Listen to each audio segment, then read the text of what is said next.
दिन हम महाराज जी के सामने ही वृद्ध बुढ़े हो जाएंगे। जिन्होंने महाराज जी का ऐसा सानिध्य पाया है कि कलाकंद लेते हैं और मुंह में ठूस देते हैं, खिलाते नहीं तो हैं। महाराज जी के असंख्य रहस्य भरे पड़े होंगे, 2.5 घंटा होंगे। महाराज जी जब तक बैठेंगे वो हाथ जोड़ के खड़े रहते थे। तो ये बताएंगे तो महाराज जी किसी से मिलने नहीं देते थे।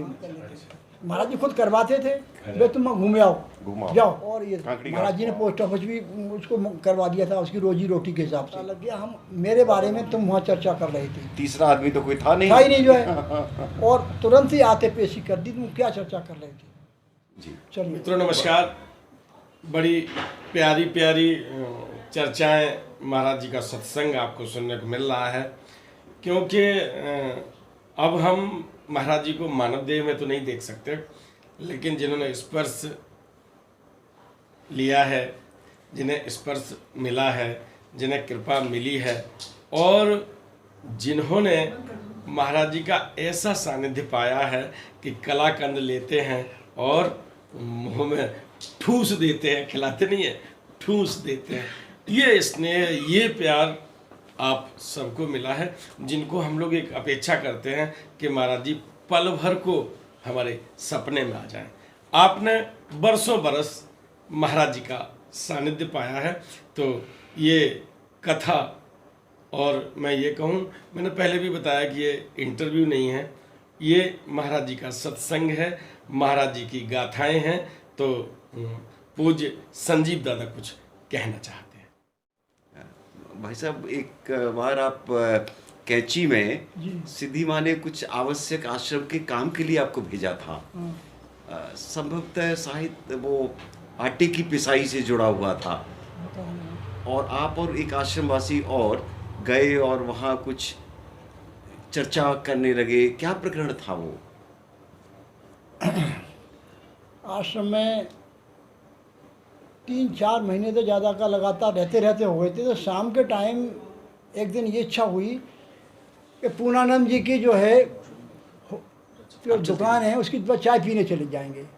मैं और इलाहाबाद हाई कोर्ट के में कार्यरत थे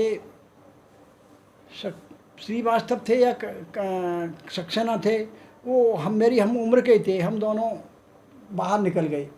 ये कन्हैया लाल जी के सुपुत्र? कन्हैया लाल जी जो महाराज जी के भक्त थे, उनके सुपुत्र। उनके सुपुत्र। और तो वो मेरी उम्र के ही थे। तो उनकी चाय हम पी रहे थे, तो महाराज जी की हम चर्चा हुई, सवाल मैंने किया, एक दिन हम महाराज जी के सामने ही वृद्ध बुढ़े हो जाएंगे, तो हम भी ये कहा करेंगे कि हमने महाराज जी को इतने साल पहले वहाँ देखा था, इतने साल पहले वहाँ देखा था। एक सूबेदार रायबरेली के कौन थे, मेरे प्रताप महाराज जी के साथ फतेहगढ़ में रहते, वो मूँछों वाले थे। उन पर महाराज जी के असंख्य रहस्य भरे पड़े थे। तो महाराज जी ने उनका मुंह बंद कर रखा था, और वो आजू बाजू में कहीं पर नहीं बैठने देते थे। उनको कहते तुम वहाँ वहाँ जाओ। वो भी महाराज जी को हाथ जोड़ के 2 घंटा होंगे, 2.5 घंटा होंगे, महाराज जी जब तक बैठेंगे वो हाथ जोड़ के खड़े रहते थे।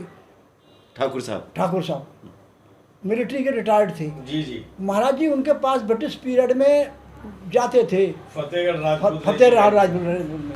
वो रायबरेली इस साइड के ही थे, उनका नाम भूल रहा हूँ मैं। जी जी। उनके मूछें थी बड़ी बड़ी सी है।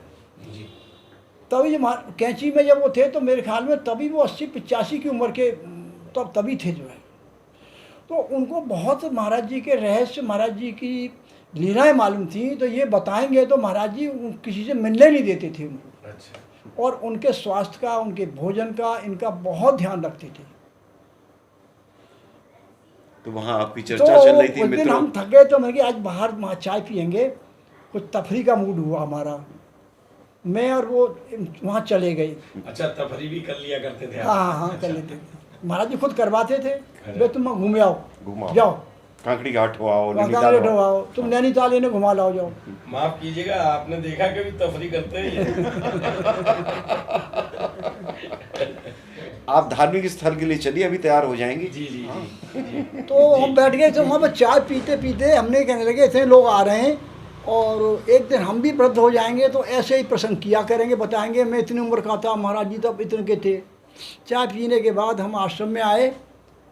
आश्रम में आने के बाद महाराज जी ऊपर जहाँ बताते रात शाम को चले जाते थे बैठने के लिए, वहाँ बैठे थे। 3 टॉयलेट बने हुए हैं, उसके सामने दरबार लगता था। हम वहाँ सीधे चले गए, तो आते बोले यहाँ ये उंगली से ऐसे बुलाया, तुम भाई बाहर आके पूर्णानंद के होटल पर क्या बात कर रही थी?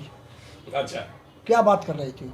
पूर्णानंद का होटल है वहाँ पर, पूर्णानंद तिवारी उनका चाय वगैरह दुकान थी, होटल एक ही वो था और कोई कुछ नहीं था वहाँ पर। जहाँ आज मोहन मोहन जो उसका लड़का है वो, और पोस्ट ऑफिस था, उस पर पोस्ट ऑफिस था, और ये महाराज जी ने पोस्ट ऑफिस भी उसको करवा दिया था उसकी रोजी रोटी के हिसाब से।